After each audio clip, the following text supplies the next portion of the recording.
आज इस वीडियो में हम लोग जियोग्राफी यानी कि भूगोल के एक बहुत ही महत्वपूर्ण क्वेश्चन पर चर्चा करेंगे जो आपके आने वाले बोर्ड एग्जाम के लिए काफ़ी महत्वपूर्ण होगा। तो इसलिए आप लोग वीडियो को ध्यान से देखिएगा। इस वीडियो के अंदर में हम लोग चावल के भौगोलिक दशाओं का वर्णन किस तरह से किया जाता है, इस प्रश्न को एक बेहतरीन तरीके से जानने का प्रयास करेंगे। और ये प्रश्न आपके आने वाले बोर्ड एग्जाम की दृष्टि से काफ़ी महत्वपूर्ण है।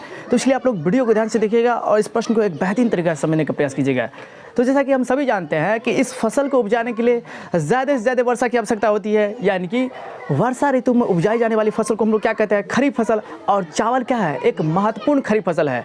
इसकी जो हम लोग रुपाई करने लगते हैं जून जुलाई से, और इसका कटाई होने लगता है कब से, अक्टूबर से नवंबर के बीच में। या नहीं तो जाते जाते क्या होता है, दिसंबर तक में, समझिए ना, दिसंबर तक में हम लोग इसका पूर्ण रूप से कटाई कर लेते हैं। वो तो ठीक समय पर क्या होता है, वर्षा नहीं होती है। इस कारण से हम लोग देर सवेर क्या करते हैं, कभी कभी जब समय के अनुसार से वर्षा हो जाता है तो उस स्थिति में हम लोग पहले ही धान की रुपाई कर लेते हैं। लेकिन हम लोग जो है अभी भी खेती बाड़ी करने के लिए कहीं ना कहीं हम लोग वर्षा पर निर्भर रहते हैं। हम लोग चाहते रहते हैं कि वर्षा हो जाए तभी धान को रोपनी करेंगे।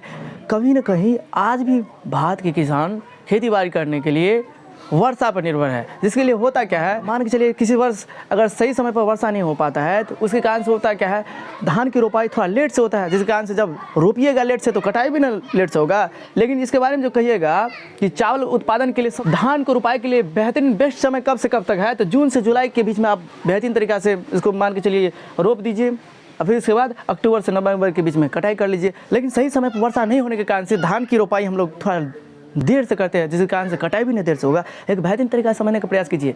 चावल क्या है, एक महत्वपूर्ण खरीफ फसल है जिसकी रोपाई जून जुलाई से स्टार्ट हो जाती है। सबसे पहले हम लोग धान को क्या करते हैं, बोते हैं, फिर से पौधा निकलता है, फिर उसी पौधा को उखाड़ करके फिर रोपते हैं। तो रोपाई होता है जून जुलाई से। उस समय के कहीं कभी कभी आप किसी बुक में देखिएगा कि दिसंबर तक में दे देगा कटाई, यहाँ पर हम लिखे हैं क्या, अक्टूबर नवंबर। उस समय के अनुसार से होता है। जब सही समय पर वर्षा नहीं हो पाता है तो लेट से रोपाई होता है। जब लेट से रोपाई होगा तो कटाई भी नहीं लेट से होगा। सबसे पहले किसी बात को समझने का आप लोग प्रयास कीजिए। जब समझ जाइएगा तो किसी प्रकार का कन्फ्यूजन नहीं रहेगा।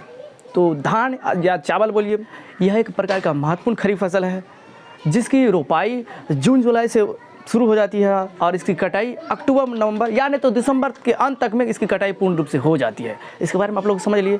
अब आइए बोर्ड पर हम किस तरह से लिखे हैं, यानी कि चावल की खेती के लिए उपयुक्त भौगोलिक दशा, प्रमुख भौगोलिक दशा क्या क्या होना चाहिए। अब आइए बोर्ड पे हम किस तरह से लिखे हैं उसको एक बेहतरीन तरीका से समझने का प्रयास कीजिए। पहले तो हम आपको बताने की कोशिश किए कि कई सारे बुकों के अंदर में लिखा रहेगा दिसंबर में कटाई होती है, कई सारे बुकों में लिखा रहेगा मार्च अप्रैल में इसकी रोपाई होती है। ये किस कारण से होता है इसके बारे में आप लोगों ने जान लिया।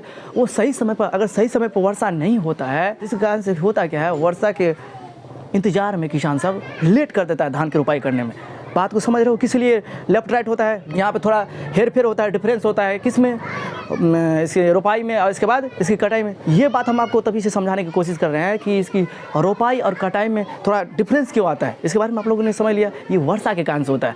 लेकिन आजकल थोड़ा थोड़ा कृषि के क्षेत्र में प्रगति हुआ है। लोगों के बीच में, गाँवों के अंदर में क्या हुआ है, मटर का और इसके बाद पानी टंकी की व्यवस्था हुई है, जिसके कारण से कृषि में काफ़ी सुधार हुआ है। अब आइए चावल की खेती के लिए उपयुक्त भौगोलिक दशा किस तरह से होना चाहिए, इसको एक बेहतरीन तरीके से समझने का प्रयास करते हैं। बोर्ड पे एक बेहतरीन तरीके से देखने का प्रयास कीजिए। देखिए यहाँ पर क्या लिखे हैं, चावल एक महत्वपूर्ण खरीफ फसल है, यानी तो लिखे हैं चावल एक खरीफ फसल है जिसको रोपाई जून जुलाई से और इसकी कटाई अक्टूबर नवंबर के बीच में हो जाना चाहिए। अक्टूबर नवंबर के बीच में हो जाती है, लेकिन समय के हेर फेर के अनुसार से, वर्षा के नहीं होने के कारण से ये अक्टूबर से नवंबर, दिसंबर के अंत तक में लेकिन इसकी कटाई हो ही जाती है। हमारे यहाँ के प्रमुख खाद्यान्न फसल है, यह हमारे यहाँ के प्रमुख खाद्यान्न फसल है जिस पर अधिकांश जनसंख्या निर्भर करती है। इसी पर हम लोग मुख्य रूप से किस चीज़ को खाते हैं, तो चावल ने खाते हैं, गेहूँ भी खाते हैं, तरह तरह के जीव जंतुओं को भी खाते हैं। लेकिन मुख्य रूप से हम लोग डेली चावल को ही हम लोग खाते हैं भोजन के रूप में। यह हमारे यहाँ प्रमुख खाद्यान्न फसल है। खाद्यान्न फसल मतलब खाने वाले फसल जिस पर अधिकांश जनसंख्या निर्भर करती है। पूरे विश्व में 22% चावल का क्षेत्र हमारे यहाँ ही है। इतनी बातों को लेंगे, फिर इसके बाद चलेंगे चावल की कृषि के लिए भौगोलिक दशा क्या क्या है। फिर इसके बारे में वर्णन करेंगे कि चावल की खेती के लिए किस किस तरह का टेम्परेचर होना चाहिए, किस किस प्रकार का मिट्टी होना चाहिए, किस किस प्रकार का मेहनत लगता है, श्रम की आवश्यकता होती है, कितने सेंटीमीटर की वर्षा होगी, कितने सेंटीमीटर की वर्षा जरूरी है एक धान को उपजाने के लिए, चावल को उपजाने के लिए। अब आइए तापमान के बारे में समझने का प्रयास करते हैं कि एक चावल के निर्माण होने के लिए, एक चावल को बढ़िया विकसित होने के लिए, एक धान के पौधा को विकसित होने के लिए किस प्रकार की टेम्परेचर की आवश्यकता होती है। तो जैसा कि हम सभी जानते हैं, क्या जानते हैं, जून जुलाई में टेम्परेचर किस तरह से रहता है। तो टेम्परेचर गर्मी में रहता है, ज़्यादा गर्मी रहता है ना। इसका मतलब क्या हुआ, यह एक उष्णकटिबंधीय फसल है। उष्णकटिबंधीय फसल का मतलब क्या हुआ, इसको उपजाने के लिए ज़्यादा टेम्परेचर की आवश्यकता होगी। एक बेहतरीन तरीका समझने का प्रयास कीजिए। यह एक उष्णकटिबंधीय फसल है। कौन? तो चावल, धान।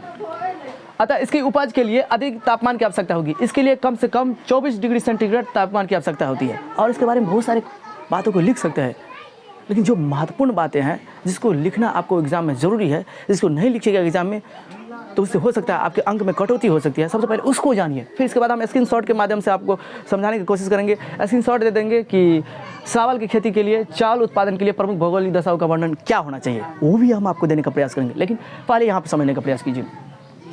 यानी कि इसके बारे में आप लोग समझ गए होंगे। किसके बारे में? जब जून जुलाई में इसकी क्या होता है, रोपाई होता है, तो जून जुलाई में कितना गर्मी रहता है। यानी कि इस फसल को उपजाने के लिए ज़्यादा टेम्परेचर की आवश्यकता होती है और ज़्यादा वर्षा की भी आवश्यकता होती है। तब हमने लिखा है यहाँ पे, यह एक उष्णकटिबंधीय फसल है। इसकी उपज के लिए अधिक तापमान की आवश्यकता होती है। इसके लिए कम से कम 24 डिग्री सेंटीग्रेड तापमान की आवश्यकता होती है। एक बेहतरीन तरीका समझिए।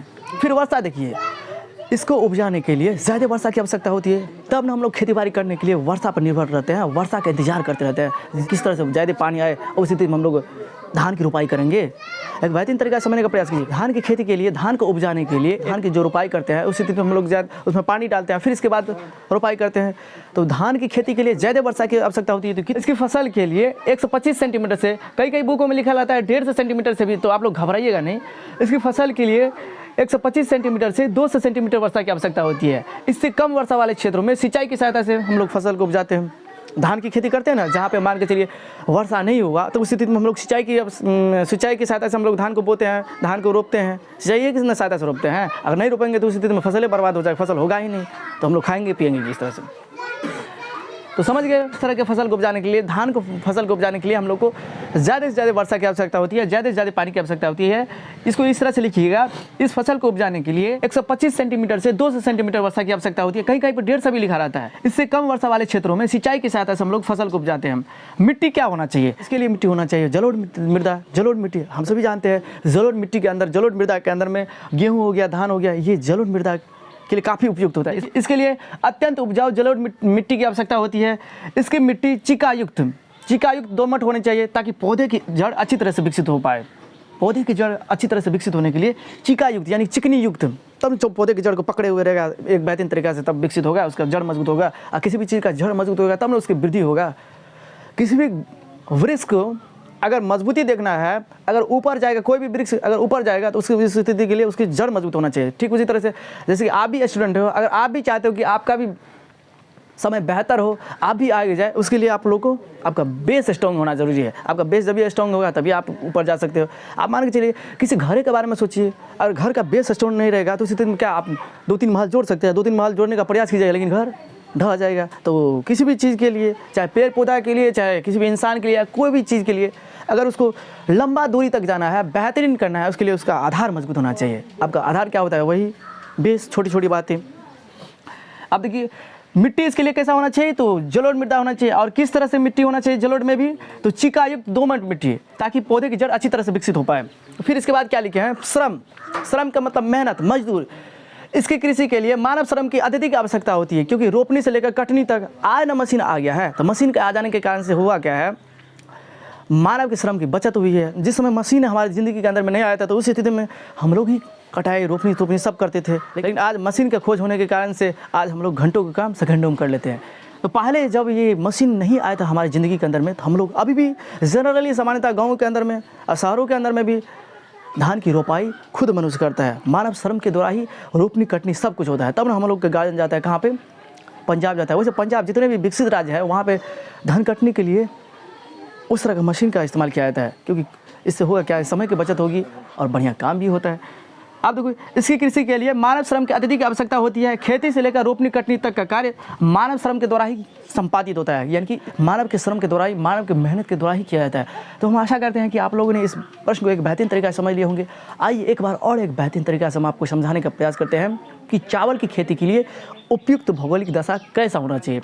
चावल की खेती के लिए उपयुक्त दशा किस तरह से होना चाहिए ताकि चावल की खेती एक बेहतर तरीक़ा से हो पाए, उसको एक बेहतरीन तरीके से एक बार और समझिए। तो जैसा कि हम सभी जानते हैं कि कोई भी फसल अगर वर्षा ऋतु में उपजाया जाता है, जिसे हम लोग क्या कहते हैं खरीफ फसल, कोई भी फसल जो वर्षा ऋतु में उपजाई जाती है उसे हम लोग क्या कहते हैं तो खरीफ फसल कहते हैं। तो वर्षा ऋतु में तो धान को भी तो उगाया जाता है, इसका मतलब धान भी खरीफ फसल है। हाँ सच में, इसकी रोपाई हम लोग जून जुलाई से स्टार्ट कर देते हैं और ये नियम पूर्वक ये आपके बुक का आता है और ये नियमावली से चलिएगा, एक बेहतर नियम से चलिएगा। तो हम लोग के पास गांव घर में नियम कानून थोड़ी है, जट पतंग इधर से उधर करते रहते हैं, समय से तो नहीं चलते, कोई भी काम समय से नहीं करते हैं। जिसके कारण से होता क्या है, जिस तरह से हमारा उत्पादन होना चाहिए, जिस तरह से हमारा वृद्धि होना चाहिए, जिस तरह से हमारा उन्नति होना चाहिए, उस तरह से हम लोग नहीं कर पाते। जब तक इंसान समय के साथ बंधा हुआ नहीं रहेगा, समय से अनुसार नहीं चलेगा, समय का फॉलो नहीं करेगा, तो समय क्या उसका कदर करेगा? नहीं करेगा। तो हम लोग समय का कदर नहीं करते हैं, किस तरह से किस समय में क्या करना चाहिए, कौन सा काम किस तरह और किस समय करना चाहिए, इस बात को हम लोग भूल जाते हैं। और जब भूलते हैं तो उसी के अनुसार हमको दुष्कर्म का फल भी भोगना पड़ता है। एक बेहतरीन तरीका समझने का प्रयास कीजिए। इसकी रोपाई बुआई नहीं है, सबसे पहले तो बुआई करते हैं, धान की भी हम लोग बुआई करते हैं, फिर इसके बाद होता है क्या, उससे पौधा निकलता है, फिर उसी पौधा को उखाड़ करके कह सकते हैं कहने के लिए तो कह सकते हैं, सच में कहा जाना चाहिए। सबसे पहले हम लोग धान को बुआई नहीं करते हैं, धान को पहले छींटते हैं, फिर इसके बाद क्या होता है, उससे पौधा निकलता है, फिर उसी पौधे को उखाड़ कर किसी अन्य क्षेत्रफल पर हम लोग रोपते हैं, उसको उगाते हैं। और समय समय पर अगर वर्षा की आवश्यकता होती है, वर्षा की तो आवश्यकता होती ही है, अगर वर्षा नहीं है जिस स्थान पर, यानी कि जिस समय आपको रोपना चाहिए, अगर उस समय अगर वर्षा नहीं हो रहा है तो उस स्थिति में हम लोग सिंचाई की व्यवस्था करते हैं ना, तब ना हमारा ये धान की खेती बेहतर तरीक़ा से उपज पाएगा। क्योंकि धान की खेती के लिए ज़्यादा से ज़्यादा आपको किस चीज़ की आवश्यकता होगी, वर्षा की आवश्यकता होगी। एक बेहतरीन तरीका से समझने का प्रयास कीजिए। कभी कभी ऐसा भी देखा गया है कई सारे बुकों के अंदर में इसके बुआई यानी कि इसकी रोपाई और इसकी कटनी छटनी में थोड़ा डिफरेंस बताया जाएगा, थोड़ा डिफरेंस रहता है, हर एक बुक के अंदर में थोड़ा कॉमन डिफरेंस रहता ही है। तो ये डिफरेंस इसलिए रहता है, किसान आज भी हम लोग क्या करते हैं, कहीं ना कहीं खेती बाड़ी करने के लिए हम लोग कहीं ना कहीं आशा रखते हैं, ये विश्वास रखते हैं कि कब वर्षा है, जब वर्षा आएगा तब हम लोग जो है धान रोपनी करेंगे। जिस कारण से होता क्या है, जिस समय में रोपा जाना चाहिए उस समय में नहीं रोप करके उससे अलग डिफरेंस समय में रोपा जाता है। डिफरेंस समय में उसको रोपिएगा तो उसको डिफरेंस समय में भी नहीं कटना होगा। एक बेहतरीन तरीका समझने का प्रयास कीजिए। अब मान के चलिए जुलाई अगस्त में रोपिएगा तो क्या अक्टूबर नवंबर में कट जाएगा, तो उधर समय भागेगा ना, इसलिए डिफरेंस होता है। और इससे पहले वीडियो की शुरुआत में हम बता दिए कि आपको किस तरह से ये डिफरेंस आता है, किस कारण से डिफरेंस आता है, तो वर्षा के कारण से होता है। समझ गए ना, हम लोग खेती बाड़ी करने के लिए वर्षा पर निर्भर हो जाते हैं, जिस कारण से वर्षा सही समय पर नहीं होने के कारण से सही समय पर धान की रोपाई नहीं करते, जिस कारण से लेट से हम लोग रोपाई करते हैं, जिस कारण से लेट से कटाई भी नहीं होगा। इस बात को आप लोग एक बेहतरीन तरीका से समझने का प्रयास कीजिए। फिर हम आपको एक बेहतरीन तरीका से बताएं कि चावल की खेती के लिए भौगोलिक दशा किस तरह से होना चाहिए। तो सबसे पहले बताएं टेम्परेचर के बारे में, तापमान इसका किस तरह से होना चाहिए। तापमान ये एक प्रकार उष्णकटिबंधीय फसल है, यह एक प्रकार का उष्णकटिबंधीय फसल है जिसके लिए ज़्यादा तापमान की आवश्यकता होती है। कितने डिग्री सेंटीग्रेड की, तो 24 डिग्री सेंटीग्रेड की आवश्यकता होती है। फिर इसके बाद बताइए वर्षा की, हम सभी जानते हैं धान की खेती के लिए ज़्यादा वर्षा की आवश्यकता होती है। इस तरह से लिखेंगे जिस तरह से हम आपको समझा रहे हैं, यहाँ पे लिखाए हैं कुछ और तरीका से और समझा रहे हैं किस और तरीके से, लेकिन जो हम समझा रहे हैं उसी बात को फॉलो कीजिए, उसी के अनुसार से आप एग्जाम में लिख आइएगा, आपको एक भी अंक नहीं कटेगा। समझिए, देखिए क्या लिखेंगे वर्षा में, क्या लिखेंगे वर्षा देखेंगे, लिखेंगे इस प्रकार की खेती के लिए ज़्यादा वर्षा की आवश्यकता होती है, यानी कि धान की खेती को उपजाने की, चावल की खेती को करने के लिए ज़्यादा वर्षा की आवश्यकता होती है। इसकी फसल के लिए 125 सेंटीमीटर से 200 सेंटीमीटर वर्षा की आवश्यकता होती है। अब कहीं बुक में 1.5 से दिल रहता है, तो इस घबराना नहीं है। इसकी फसल के 125 सेंटीमीटर से 200 सेंटीमीटर वर्षा की आवश्यकता होती है। इससे कम वर्षा वाले क्षेत्र में, जब इससे कम वर्षा होगा तो उसी स्थिति में क्या होगा, धान की खेती आप कर ही नहीं सकते हैं। जब धान की खेती नहीं कीजिएगा तो उसी स्थिति में उतना बड़ा भूभाग क्या होगा, बर्बाद हो जाएगा।